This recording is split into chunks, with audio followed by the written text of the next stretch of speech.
Betrayal is as old as time, hidden behind castle walls, whispered in royal chambers, and sealed with blood and silence. Some secrets shaped kingdoms, others destroyed them. Tonight, we uncover one that was never meant to be told, until now. There are stories the wind carries, secrets buried deep within the soil, and whispers that belong only to the dead. Long ago, in a time before the world forgot the true meaning of fear, there lived a woman whose name was never spoken aloud.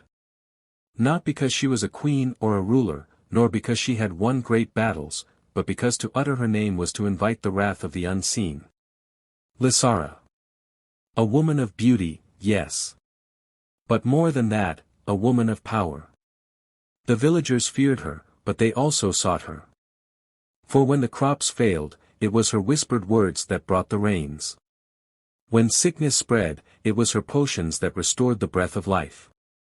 When their women lay barren, it was Lysara who placed hands upon their bellies and granted them sons. And yet, she was never one of them. She lived deep in the heart of the ancient woods, where the trees bowed at her presence and the river sang her name.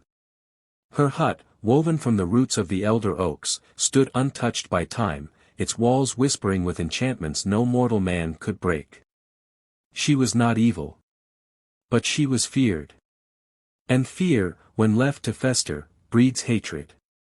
But before her name became a curse, before she was hunted like a beast, before the flames licked at her skin, there was love. A love she never sought, but one that found her. And that love, like all things too perfect to be true, was the beginning of her ruin. It was the autumn of the harvest moon when he first appeared. Lysara had been gathering herbs by the riverbank, her hands deftly plucking the leaves of the moon-blooming poppy, when she heard the snap of a branch. Her body stilled. No one ventured this deep into the forest, not unless they sought her. And those who did were always cautious, their footsteps trembling, their hearts pounding like frightened deer. But this presence? It was steady. Confident. Unafraid. She turned. And there he stood.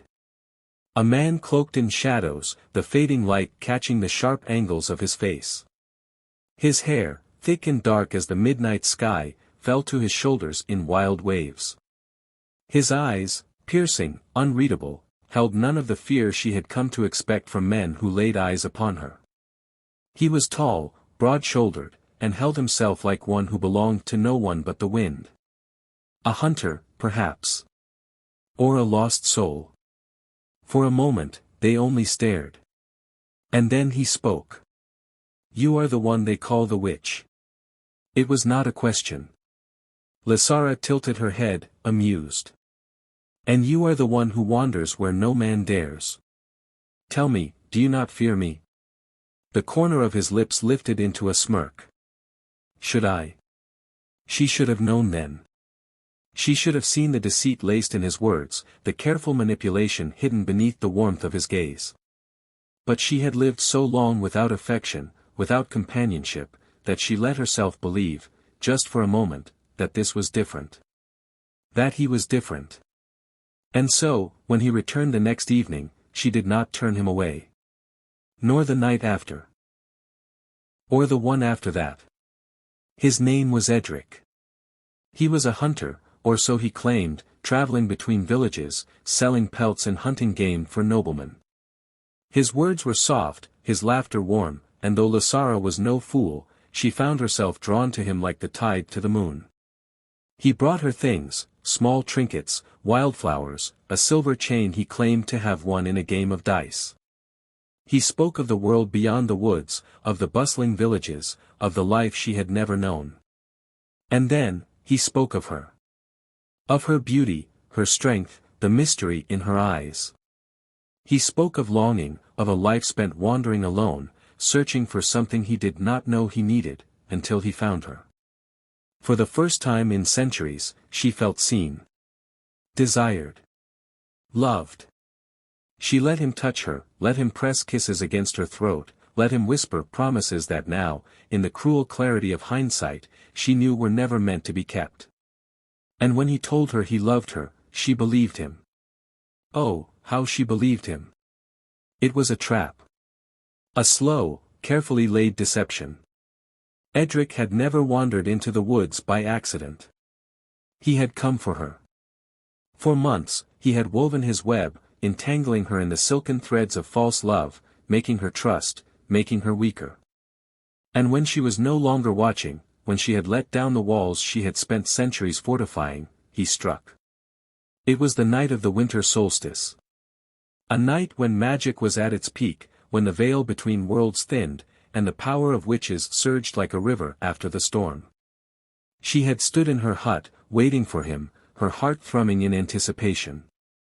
But when the door opened, it was not Edric who stepped inside. It was them. The villagers. Clad in iron chains and hatred, their faces twisted with fear and fury.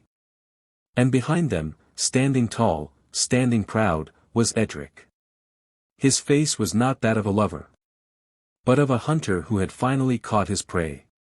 Lysara of the woods, the village chief declared, his voice thick with contempt, you stand accused of sorcery, of seduction, of corrupting the hearts of men with your devilry. And then Edric spoke, his voice devoid of warmth. You are bound, Lysara. Your magic is no more. The moment the first chain touched her skin, she felt it, the pain of betrayal more searing than the iron itself. The magic that once surged through her veins, that whispered in her very breath, was gone. And the final blow? A woman stepped forth from the shadows, her hand resting upon Edric's arm. His wife. The child at her side. His son. Lysara had not only lost her magic. She had been played for a fool.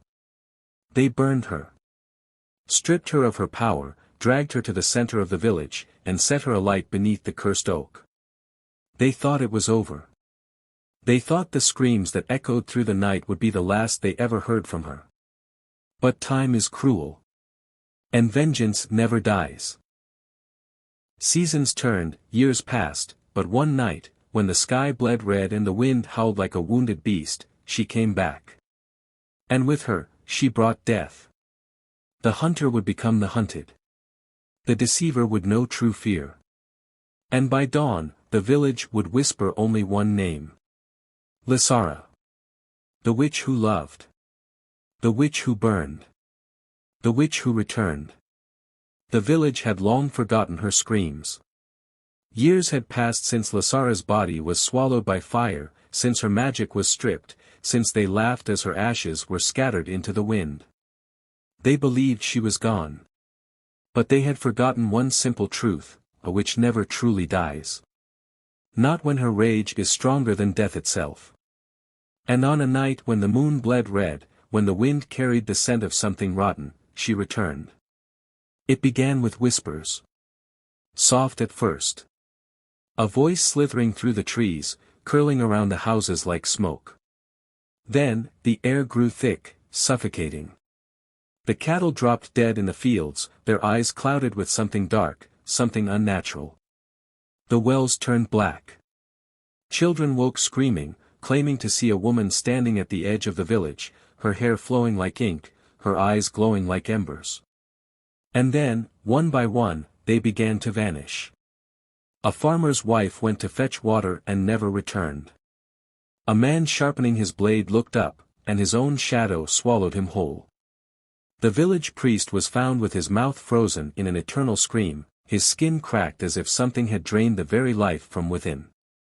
It was only when the night stretched long and the torches flickered in the growing storm that they saw her.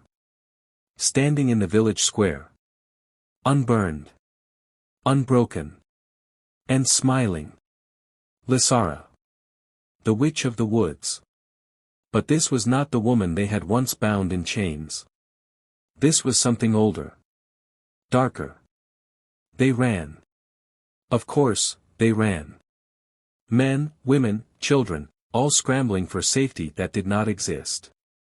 For no walls, no locked doors, no prayers would protect them from what had returned. She moved like a shadow, like smoke, slipping through the cracks of their fear, her whispers turning into screams, into laughter.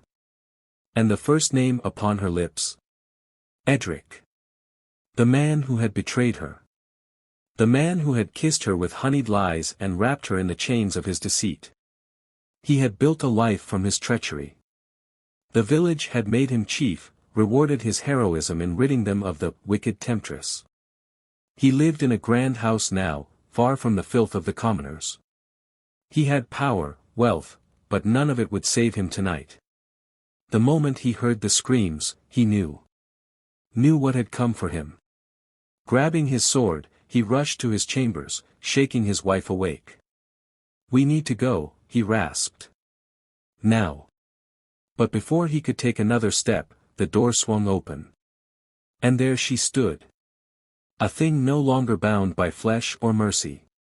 Her skin was deathly pale, her hair floating around her like tendrils of the night itself. The firelight flickered against her eyes, and in them, he saw everything. Pain. Betrayal. Revenge. "Lasara," he whispered, his voice hoarse with terror. "Did you miss me, my love?" she purred. Then, with the flick of her fingers, his sword melted in his grasp. And the screaming began. His wife begged. Fell to her knees, her sobs choking in her throat. "Please, please, have mercy." "Mercy?" Lasara mused, tilting her head. "Did you show me mercy when you watched them burn me? When you stood by his side and laughed as I screamed?" The woman's breath hitched, her arms wrapping around their children, shielding them. "They are innocent," she whimpered. Lasara's gaze shifted to the two trembling figures behind their mother's skirts. And for the briefest moment, there was hesitation. She had once thought of children. Thought of a life beyond magic, beyond isolation. A life where she was simply a woman, not a thing to be feared. But that life was dead. Just as they would be. The room erupted in darkness. The walls cracked, the air filled with the sound of wailing, the wails of the forgotten, the forsaken, the spirits of those who had come before her. Edric tried to run, but the shadows caught him. Dragged him back. Lasara stepped closer, her voice a whisper against his ear. "Did you think I would stay dead?" His body convulsed, writhing as his very soul was ripped from him. His screams filled the night. And when it was over, when the last gasp of breath left his lips, he was nothing. A husk. A hollow thing, left to rot in his own home. But Lasara was not yet finished. The wife. The children. She turned to them next. And before the night was over, there was no one left to scream. By dawn, the village was silent. Not a single soul remained. The houses stood abandoned, doors hanging open, windows shattered. The air was thick with the stench of something long dead, something never meant to return. And at the edge of the village, standing beneath the cursed oak where she had once burned, was Lasara. Her vengeance was complete. And yet, as the wind howled through the empty streets, she did not smile. For in the end, what was she now? Not a woman. Not a lover.